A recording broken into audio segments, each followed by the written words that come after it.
Pakisuyo po, samahan niyo ako, talakayin natin ng isang napakahalagang issue na ibinibintang ng maraming relihiyon sa mga saksi ni Jehovah.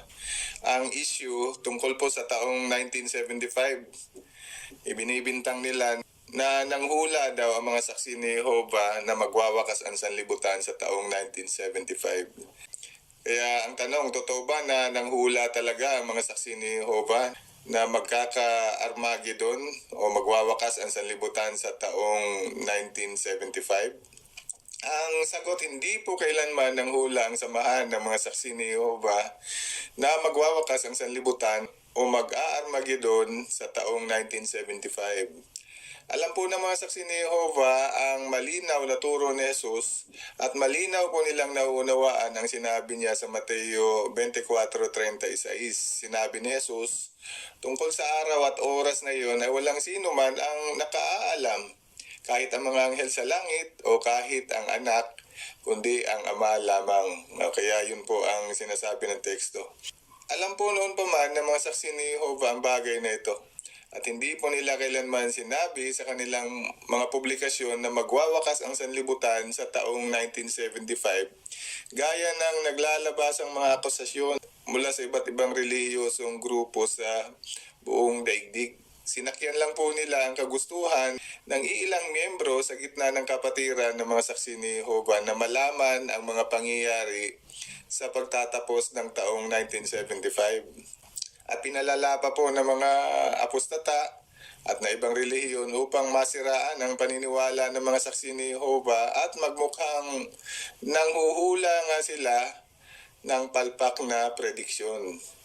Pero hindi po totoo ang bagay na yan. At nang nagkaroon ng kalituhan, ay ayun, nakakuha nga ng simpatiya ang mga nasabing apostata at ibang mga relihiyon sa napakaraming tao na naghahanap ng katotohanan upang mapaanib nila sa kanilang mga grupo. Pero ang tanong, ano po ba talaga ang pangyayaring nagtulak sa mga kalaban na ito ni Jehovah na magbintang ng isang maling akusasyon laban sa kanyang bayan? Mababasa po natin sa aklat na Jehovah's Witnesses, Proclaimers of God's Kingdom sa pahina 104 ang mga pangyayaring kinakitaan ng butas ng mga apostata at ng ibang relihiyon upang magbintang ng mga kasinungalingan laban sa bayan ng Diyos. Nagsimula po ang issue ng mga pagbibintang nang maglabas ang samahan ng aklat na buhay na walang hanggan sa kalayaan ng mga anak ng Diyos, na inilabas sa isang serye ng pandistritong kumbensyon na ginanap noong 1966. Ibig sabihin po, may mga serye po ng pandistritong kumbensyon na ginanap noong 1966 sa buong daigdig. Tinatalakay po kasi ng nasabing aklat ang taong 1975 bilang ang taon na magtatapos ang 6,000 taon ng kasaysayan ng tao, magmula kay Adan hanggang sa taong 1975. Sa chronology po kasi ng kasaysayan, tinatayang nagsimulang umiral si Adan noong taong 4026 BCE. Kaya ang taong 1975 po ang ika-6,000 taon ng kasaysayan ng tao. Kaya matatapos nga ang 6,000 taon ng kasaysayan ng tao sa taong 1975. Matatapos hindi ang sanlibutan kundi ang 6,000 taon lamang ng kasaysayan ng tao. Ibig pong sabihin, numero lang ang matatapos at hindi po ang sanlibutan, gaya ng ipinapakalat ng mga nagbibintang sa mga saksi ni Jehovah. Ang mga saksi ni Jehovah daw ay nanghula ng palpak na hula. Hindi po sinasabi kailanman ng aklat na magkakaroon ng Armageddon sa taong 1975. Inamin naman ng nasabing aklat na umaasa ang mga saksi ni Jehovah noon na magsisimula ang 1,000 taon na paghahari ni Jesus sa kaharian ng Diyos pagkatapos ng taong 1975. Pero ang sinasabing umaasa ang mga saksi ni Jehovah na magsisimula ang paghahari ni Jesus ay magkaiba po sa paratang na nanghula daw ang mga saksi ni Jehovah na magwawakas ang daigdig sa taong 1975. Ang salitang umaasa o hoping o hope sa Ingles ay iba po ang kahulugan sa salitang nanghuhula o predicting o prophesying sa Ingles. Kaya mali po ang paratang ng mga apostata at ibang relihiyon dahil alam nga ng mga saksi ni Jehovah na kahit mismong si Jesus noon ay hindi alam ang espesipikong petsa ng araw ni Jehovah sa Armageddon. At tanging si Jehovah nga lang ang nakakaalam sa petsa ng Armageddon. At alam din ng mga saksi ni Jehovah na kahit dumating man ang Armageddon ay hindi rin naman mawawasak o magugunaw ang daigdig dahil ipinangako nga ni Jesus ang lupa bilang kanyang pamana sa mga taong matuwid upang tirhan magpakailanman. Mateo 5:5. Kaya hindi rin naman magwawakas ang lupa o magugunaw ang lupa gaya ng iniisip ng maraming reliyosong grupo na nag-aangking Kristiyano. Sila po ang nagbibintang na maling paratang sa mga saksi ni Jehovah pero sila po ang may kagustuhan o may doktrina na magugunaw ang mundo. Hindi po yan doktrina ng mga saksi ni Jehovah. Dahil malinaw naman ang sinasabi ng Ecclesiastes 1:4 na mananatili magpakailanman ang lupa. Na lumipas man ang mga henerasyon, ang lupa ay mananatili magpakailanman. Kaya ginagawa po ng mga kaaway ng Diyos ang lahat upang siraan ang kanyang organisasyon. Ang nasabing aklat ay hindi po kailanman ng hula tungkol sa petsa ng Armageddon. Sa dako mismo ng mga kumbensyon kung saan inilabas ang nasabing aklat na buhay na walang hanggan sa kalayaan ng mga anak ng Diyos. Habang sinusuri ng mga kapatid ang mga nilalaman ng aklat na ito, ang bagong aklat ay naging dahilan ng maraming diskusyon tungkol sa taong 1975. Doon pa lang sa mismong kumbensyon hanggang sa matapos ang kumbensyon ay nagkaroon po ng maraming diskusyon. Ang iba sa mga saksi ni Jehovah mismo ay gumawa ng maraming haka-haka na magkakaroon din ng Armageddon sa taong 1975. Sa halip na basahin munang mabuti ang buong aklat, ayun, gumawa na sila ng mga espekulasyon. Sa kumbensyon na ginanap sa Baltimore, Maryland, USA, si Frederick W. Franz ay nagbigay ng huling pahayag. Nagsimula siya sa pagsasabi, ang sabi niya, bago ako makyat sa plataforma, isang binata ang lumapit sa akin na nagsabi, kapatid, ano ang ibig sabihin ng 1975 na ito? Kaya may nagtanong daw sa kanya bago siya umakyat ng stage. Isang binata, marahil ay isa ring kapatid. Pagkatapos ay binanggit ni Brother Franz ang maraming katanungan na bumangon gaya ng kung ang material sa bagong aklat ay nangangahulugan nga na sa 1975 ang Armageddon ay matatapos na at igagapos na si Satanas. Kaya yun po ang maraming katanungan tungkol sa aklat na yon. Sinabi po ni Brother Franz ang pinakadiwa at sinagot niya ang katanungan. Ang sabi niya, maaari, na ibig sabihin, maaaring magaganap nga ang Armageddon at matatapos ang masamang sistema ng mga bagay.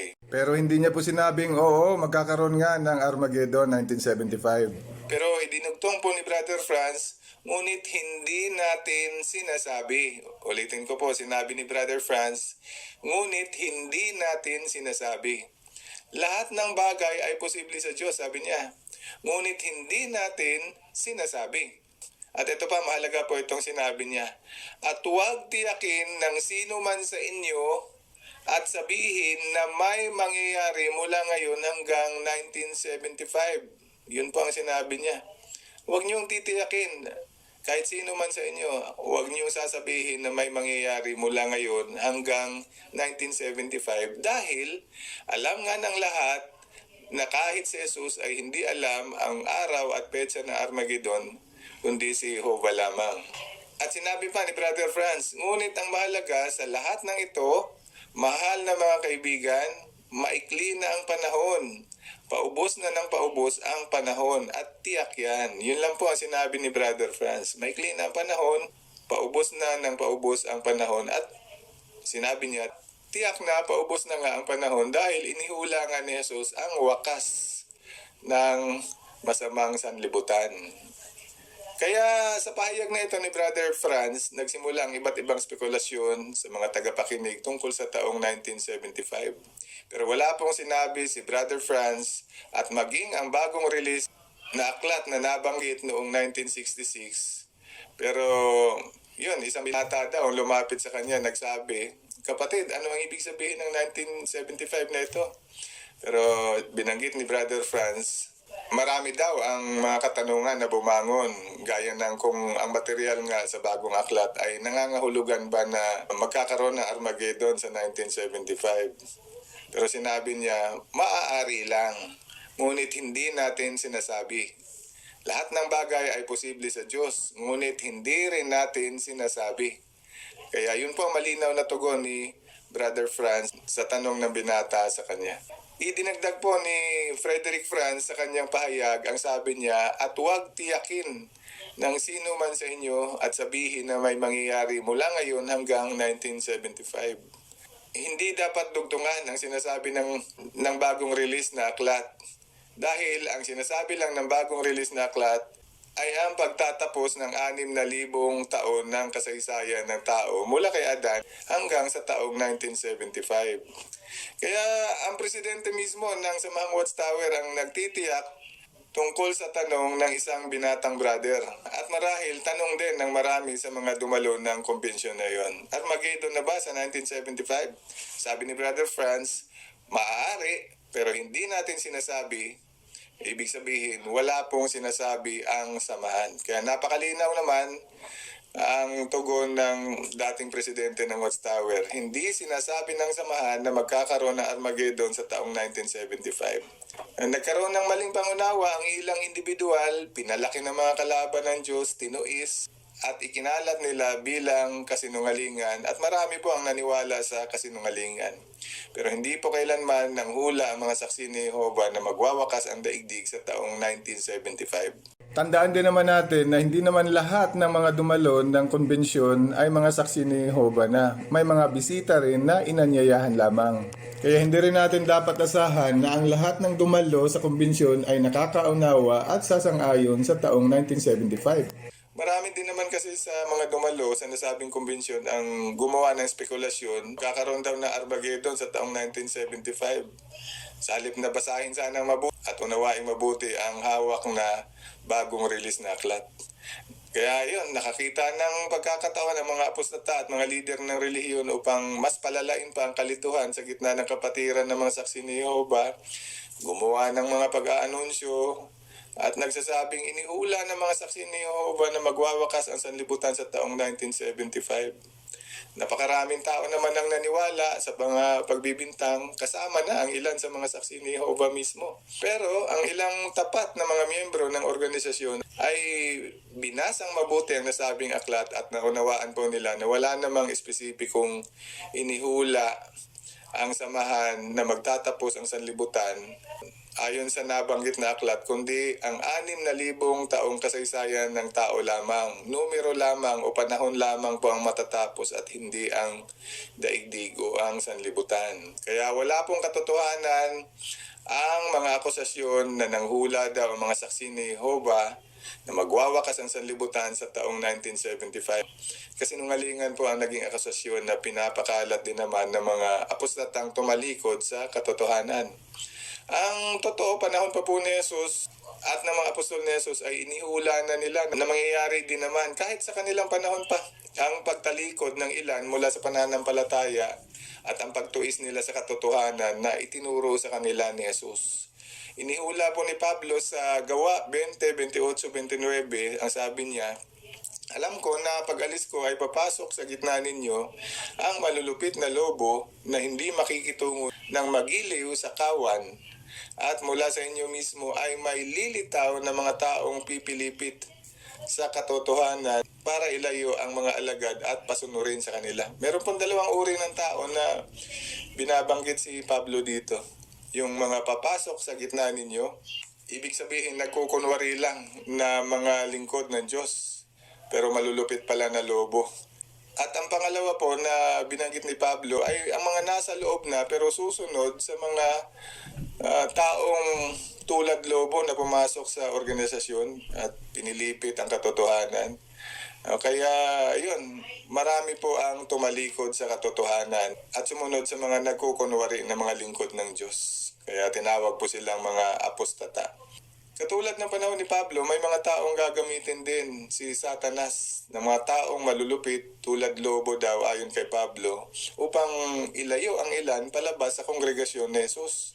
Pipilipitin po nila ang katotohanan at pilit na pasusunurin ang karamihan ng mga kapatid sa kanilang mga kasinungalingan. At ito rin naman ang sinabi ni Pablo na mababasa sa unang Timoteo 4:1 at 2. Ang sabi niya, gayon man, malinaw na sinasabi ng Espiritu ng Diyos na sa hinaharap, may ilan na tatalikod sa pananampalataya at magbibigay pansin sa mapanlinlang na pananalita na mula sa masasamang espiritu at sa mga turo ng mga demonyo. Dahil sa kasinungalingan ng mga taong mapagkunwari, na ang konsensya ay naging manhid na para bang pinaso ng mainit na bakal.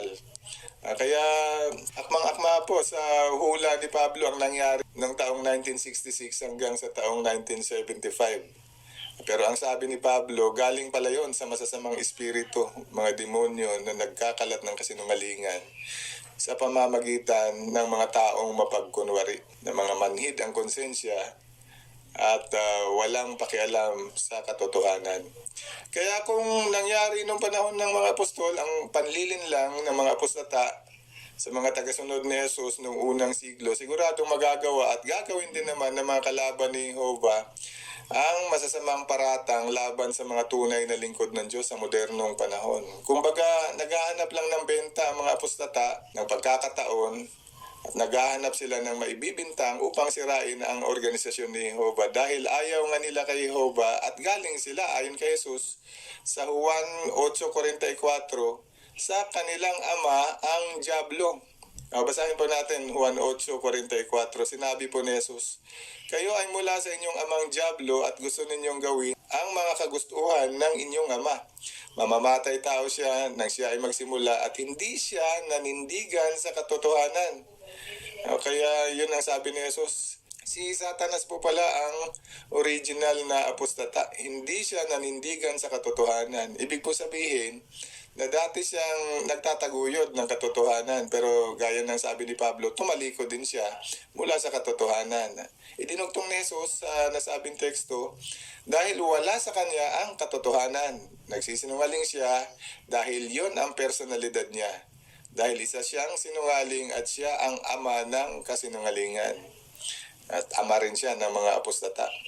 Kaya yan, tulad ni Satanas, isang sinungaling, ang mga nagbibintang din laban sa bayan ni Jehovah ay mga sinungaling din naman. Ang gusto lamang nila ay sirain ang reputasyon ng mga saksi ni Jehovah. Kaya pag may narinig po kayo nagsasabi na ang mga saksi ni Jehovah daw ay nanghula ng wakas ng daigdig sa taong 1975, isa po yung kasinungalingan na ipinapakalat ng mga kaaway ni Jehovah na gustong magpabagsak sa kanyang tunay na mga mananamba ang mga saksi ni Jehovah. Hindi po sila magtatagumpay. Habang sinisikap nilang siraan ang organisasyon ni Jehovah, lalo lang dumadami ang gustong maglingkod sa tunay na Diyos na si Jehovah.